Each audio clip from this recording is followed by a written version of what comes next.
রাস্তাটা আমাদের নতুন রাস্তা, কোঠাবাড়ি নতুন রাস্তা বলে এইটা। এই রাস্তাটা বাস্তা ইমাননগর রোড হিসাবে পরিচিত।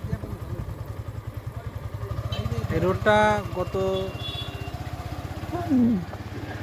ইউনিয়ন পরিষদের যে চেয়ারম্যান ছিল আমজাদ হোসেন আজাদ ভাই, ওনার আমলে করা রোডটা খুবই চমৎকার এবং সুন্দর রোড। এই রোডটা যখন নতুন হয় তখন ওই সময় কিছুদিন পরে যখন বন্যা হইলো, মানে বন্যার পানি আসলো, খুবই চমৎকার লাগছে এই জায়গাটা, এবং মানুষজন ঘুরতেও গেছে, আমরাও গেছি, এখনও যাই। একটা জিনিস দেখে খারাপ লাগলো, সেটা হলো যে এই রোডের সাথে যাদের জমি,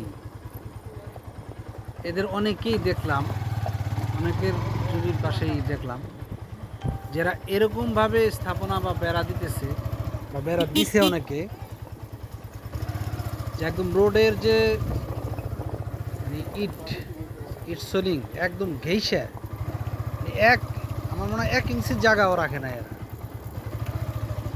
এইটা তো একটা রোড, এই রোডটা কিছুদিনের মধ্যে হয়তো বা পিচ ঢালা হবে আমরা আশা করি, কারণ রোডটা অনেক দিন ধরেই তো ইটের সোলিং করা, আর এটা সংস্কার করাও দরকার। তো এমনভাবে স্থাপনাগুলি করছে বা এরকমভাবে বেড়াটেরা দিছে যাতে রোড আর বড় হবে না। তাদের ধারণা যে রোড যেটা হয়ে গেছে ব্যাস, এরপরে আর বড় হবে না। আমরা দোহার উপজেলা নির্বাহী কর্মকর্তার দৃষ্টি আকর্ষণ করছি এবং ইউনিয়ন পরিষদ, কুসুমাটি ইউনিয়ন পরিষদের যারা আছে তাদের দৃষ্টি আকর্ষণ করতেছি যে এই রোডটার ব্যাপারে আপনারা একটু নজর দেন। এই রোডটা পিচ ঝাড়াই করা দরকার এবং এই রুটের পাশে যাদের জমি আছে এদেরকে অন্ততপক্ষে এই স্টেশন দেওয়া দরকার, কমের পক্ষে 3-4 ফুট দূরে তারা স্থাপনা করবে, কারণ এই জায়গা তাদেরই থাকবে, কেউ তো নিয়ে যাবে না জায়গাটা, তাদের জায়গা কেউ নেবে না। কিন্তু এত ঘেঁষায় যদি করে তাহলে ভবিষ্যতে রোড কীভাবে বড় হবে? এই সমস্যা শুধু এই রোডের সাথে না, অনেক জায়গায়, এই যে আমাদের এলাকাতে একটু পিচ ঢালাই রাস্তা হয়ে গেলেই সাথেই এই বাড়িওয়ালারা মানে এমনভাবে স্থাপনা করে, মানে আর যে রোড যে বড় হবে এই পরিকল্পনা তাদের মাথায় নাই। মানে এইটা মনে করে যে আর রোড বড় হবে না, তারা একদম